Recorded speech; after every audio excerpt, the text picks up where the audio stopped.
It's just spinning right now. There it is. Sunday Night Football. JJ Yanni, what's going on? Pretty successful week 4 so far, but we got quite a bit riding on this right here. Sweaty. Tampa Bay. Sweaty. Yeah, getting a little sweaty. Tampa Bay, we've got it in teases. I've got it in teases. I've got them -5.5. I know plenty of our friends have it at 6.5. If you have a 7 number, whatever. Nobody feels great about it right now. Don't feel great about the pixelating thing happening in my image right now either. But thoughts on the first half? Kind of ugly and ugly weather, guys. Yeah, I mean, I'll jump in. It's we talked about it a little bit last week that all of the money was on Tampa, and that's always a little scary. And the Bucs never seem to really adjust much to that, which, just kind of a wacky situation altogether. And obviously, game started, it looked all Tampa. I mean, they were moving the ball and defense was looking strong, but you heard Collinsworth say that this one shifted. And I got to say, obviously, if you're New England right now, you like where you're sitting, but that injury before half on the punt to Carlton Davis there, that could be monumental in this game because Belichick had already figured out that Richard Sherman can't cover at this point. And they were going after him pretty hard. And I was texting with one of my buddies, and I said they're either going to have to try someone else or they're going to have to roll some safety help that way because he can't get it done. And with Davis, with Davis, it looks like out of the game at this point. I'm not sure what they're going to do because they are going to really be struggling there, in the second half. So I mean, I feel like Tampa Bay will be fine as far as figuring out how to get their points. The question is, before where I thought they'd be able to hold the Patriots down, are they going to be able to do that now? I don't know. Yeah, no, it's pretty ugly. Their secondary was in a world of hurt already. And I don't necessarily know if it's that Sherman's washed up. It's just that he just came to the team, on Wednesday, and it seems like he had a hell of an offseason. So he's not in game shape, and they just keep targeting him. Like, I don't know if there's an angle there that we should target. Said target twice there. I personally, like, if they weren't targeting Sherman, and if Sherman didn't look so bad, I'd be inclined to look at a Patriots team total under because they're not doing much with it, but it's at 16.5, and I could see him getting to 17. There's not a lot of angles just looking at it. I'm sure that there could be some prop bets that we could target, but just looking at it right now, I'm like, you know what? There's not a lot of angles. It's probably just like I'm a little bit fearful also that our Patriots bets aren't going to, or that our Bucs bets aren't going to come home. JJ, any thoughts? Anything you're liking in the second half? A little bit nervous, sweaty right now, right? A little sweaty. I mean, a little sweaty. The teasers, -1, that's still obviously in play. But I think the thing to think about here, we've got the wet conditions, but not the wind, so usually that's the component that we're looking for when you want to go strong to the under. Granted, only 13 points in the first half. But they even noted on the telecast that, once these teams started to go a little up-tempo, no huddle, kind of the chunk yardage type of plays started to go. Now, granted, that's a little different when you're running a 2-minute drill versus coming out of the half and running a full second half. But maybe it's kind of the other way around. Maybe we're looking at, something on the overside. But, again, there's a lot of components that I think we need to talk through when it comes to that sort of thing. The defensive backs in Tampa, they've already keyed in on Sherman. He's no spring chicken. He's new to camp, all that sort of thing. Potentially lost Davis. So are we looking at over being the type of thing? Buccaneers, you pretty much have to expect, like they said, they threw a lot of different defensive looks at Brady and Tampa Bay. They're fairly well coached with Arians. So what kind of adjustments do they make? What kind of adjustments do the Patriots make? This is really difficult when you're dealing with some very good chess players coaching these teams. You've got the chess players. You've got the weather. I know you were talking about overs. My first thought right now is I'm looking at the under. It's for the game, and correct me if I'm wrong, I'm seeing DraftKings 36.5 at DraftKings, 36.5. Yeah. There's 13 points so far. Do we think there's going to be 24 points in the second half? I mean, that seems like a lot considering the weather also. Well, it does, but dude, I was waiting for it. For it. Yeah. So we knew it was coming, but that's a very good question there from Schmidt. No, I mean, I am normally I would say absolutely you look at the under here, but I think that Tampa's going to figure it out a little bit. Okay. And again, I'm concerned about that secondary for the Bucs, so I think New England's going to figure out a way to put some points up as well. I can't pull the trigger on that under despite the weather, despite how, under-ish this game has been. No pressure, but we're on a win streak right here at halftime bets, right? Like halftime bets, our streaming bets, our video bets even have been really good. Podcast bets. I'm struggling to come up with one right here. So JJ, right now, if you had to pick anything, you're leaning over in the second half. I'm leaning under, so we got to figure that one out. Yeah, that's true. We got to be aligned on this as far as philosophy, and then there's obviously a lot of unknowns, like we just said. You have very well coached teams. So what's it going to come down to? Are they going to key in on making those? Are the adjustments? The majority of the adjustments going to come on the offensive side of the ball, or is this they're saying we have to win this with defense? I think New England has to figure they're going to win this with defense, except for some well positioned type of looks that are going to take advantage of the secondary troubles. But I mean, if the rain continues, that I don't know, arguably that can't help the rookie quarterback. But again, I mean, they have identified weaknesses. So I don't know. This is definitely the over-under is a toss-up, but maybe are we looking at individual players as a way to attack this versus kind of the macro total in the game? Yeah, so maybe that's one thing that we could look at. I'm looking at Fournette over under rush yard 75.5. He's at 44 right now. I know that Tampa's down in this game. It's not like that they're down a score. They're down by 1 point. If you factor in the weather, he's 7 for 44 so far. Get us 31 more yards, 32 more yards. That's an option. Maybe there's a touchdown score to bet that we like. Quarterback props, Mac Jones, 271.5. He's currently at 130. I'm not going to say that I love that over under either way. Brady's at 347.5 for his over under at DraftKings right now. He's 15 of 27. He's got 27 pass attempts. Wow. For 182 yards. Well, it tells the story of the game, too, that they're running the ball well. You also, if you paid attention, you saw Collinsworth say that New England not so great stopping the run. They've been pretty good stopping the pass. Yeah, and, definitely. For Brady to have 27 passing attempts when Fournette is having success running the football, I mean, I know that's not their style, but you wonder if you're Bruce Arians, can you just grind this game out a little bit? But I know that's, kind of playing into the hands of the Patriots there. I mean, you can get Fournette as a plus 210 anytime touchdown scorer. I like his chances of scoring a touchdown in the second half, although I don't like it enough for that value, though. Yeah, right. What the hell is going on with my camera? Like, I'm pretty sure that in transit, I just destroyed my camera here today. So, got to get a new camera on Monday. Okay, so I don't checked. hate that Fournette touchdown prop, though. I don't hate that at all, actually.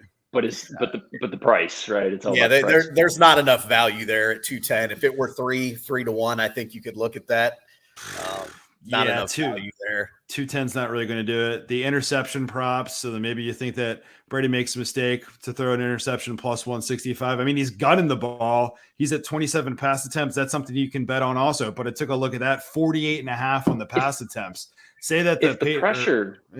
Yeah. Sorry, I was going to say if New England keeps the pressure up, that's a distinct possibility that he could throw a pick. We already saw him kind of on that last drive, or maybe it was even the one before that as well, where he tried forcing, a ball or two, and New England has a good defense. So, I mean, they're certainly opportunistic enough if they can keep that pressure up. Judon is having a heck of a game. So that's the sort of thing that could definitely happen. Tom does that at times. He's not perfect, but I think a guy we could look at is Chris Godwin. He was deathly quiet to start the game. That last drive, though. Yeah, as the Bucs started getting it going, you saw Brady looking for him in single coverage. So, I'm looking here. I mean, you can get him over 45 yards for the half at plus 125. He's currently at 3 catches, 55 yards. Yeah, I've got 87.5. And you said it's for how many in the second half on what you're looking at? You can bet him at Bovada 45 yards or more at plus 125. I have a feeling I have a feeling he'll get his in the second half. I mean, not great value with that bet, but not the worst bet either, I don't think. I do not hate that. I'm going to put that up here. Godwin over. You can get 87.5 total receiving yards at DraftKings. He's at what, 55 right now. So it's essentially saying 42.5 in the second half. So 42.5. That's not bad. I like that. Look, I would lean Bucs in the second half. We already have Bucs bets. So I'm not going to triple and quadruple down. I definitely lean that way. We're a little bit torn on the over and the under. I see both sides of that coin. I see that entirely. The weather leans under, but I see what you guys are saying. I'm looking at this, and to your point, I'm pretty heavily vested in this game already, so I'm not going to be doing this personally. But the Bucs over total at 19.5. That's 2 touchdowns. They get the ball to start the half. I don't know. I feel like they get to 20 points. I can't see Brady coming out of this game with less than 20 points. I mean, regardless of weather. That's what I'm saying. Regardless of game script, game flow, whatever's going on here. I mean, they've got to get over 19.5, right? I would think so. Schmidt's looking at it. Fournette over 27.5 receiving yards. That's not a bad look either. Don't hate that at all. That's solid. Okay. Godwin, I'm going to hit the Godwin one right now. Bucs, I agree with that recommendation. I think that I know that they only have 6 points right now, but I think that they get to 20. If they don't, then holy hell. This could definitely be a 20-17 game. But at the same time, do I think the Patriots are going to get to 17? If they keep targeting Sherman and with the Bucs injuries, then perhaps. I mean, Patriots are at 129 yards, 4.4 yards per play. So probably beating this dead horse into the ground even more. That's definitely not a saying, but just an ugly game. And I think I just got to move on and hope that the Bucs take care of business and then we move on. And that's about it. This is not a pretty one, but I guess between weather and what we're seeing with injuries and whatever out there. And I think obviously part of the way that New England's trying to play the game, which I don't fault them for. There you go.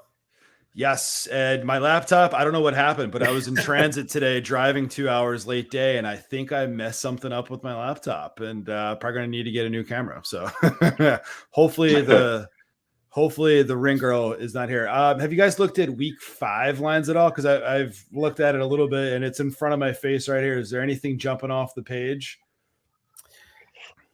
Yeah, I haven't had really a good opportunity. I looked ahead a couple days ago just to get an idea, but I got to do a little more look, and nothing really jumped out that seemed like a complete no-brainer. But there were some teaser options. Dallas, I think, was a teaser option.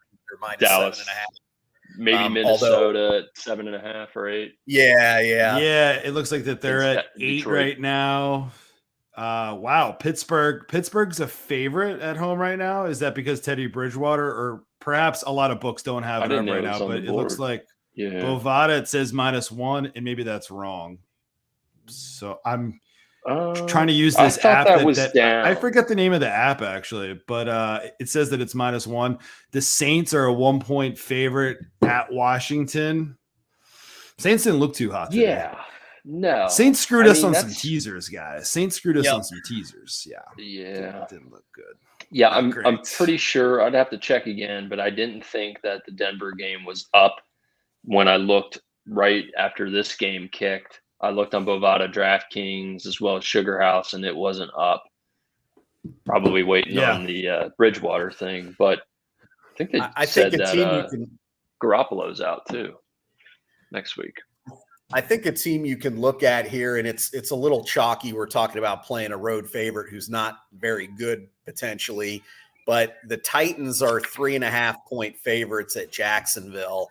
And there's a couple things. Number one, they've owned Jacksonville. I would hope or think that either A.J. Brown or Julio Jones or both would be back next week. And obviously I'd be afraid to pull the trigger until seeing that. But the Jags just lost their Super Bowl. They played their primetime game, played their asses off, fell short and lost. They're going to be deflated in that game. That's a big Derrick Henry spot. If you're getting that game at 3.5, I think Tennessee handles that by a touchdown. But again, I want to wait a little bit and see kind of what AJ Brown and Julio Jones' status are, because obviously Tannehill didn't look very good today without his weapons. Right. They definitely fell to the Jets, and I think that we purposely avoided the Titans and teasers today. Not that all the teasers hit. The Saints certainly did it. Nope. Do it for us. And hey, the Buccaneers, we have them in some teasers, and we'll see what happens with that one. But yeah, Titans are not a good team, but especially when you don't have your duo of wide receivers, that's definitely not going to go over too well for you. Carolina is a 4-point favorite against Philly. Philly doesn't look too good right now either. So how about that? After starting 1-0, all of a sudden they're 1-3, and their defense has given up more than 40 points in the past 2 games. That's not good. It's not good at all. Yeah, I mean, other than the San Francisco game, I mean, Kansas City, that was tough. That was tough. Even though they did put up a fight against Kansas City's defense, that offense is just too much. And meanwhile, I don't know if it has anything to do with the weather or not, but the ball literally just went through Cameron Brate's hands. So good. And that's we're right back where we started with this one here. Yep, that's kind of where it's at, man. Like if this rain keeps coming down hard, and I haven't checked the radar recently, but this could be a second half slop fest. There's a bomb to Antonio Brown. Okay, we'll take that. That's with the flag though. Flags kill it. Rain kills it. It just got a weird vibe going on here to this game. But I like the Godwin bet. I do. I think the Bucs get there. If they don't get there, then we'll be cursing in our chat up a storm for the next couple hours. What is this flag, by the way?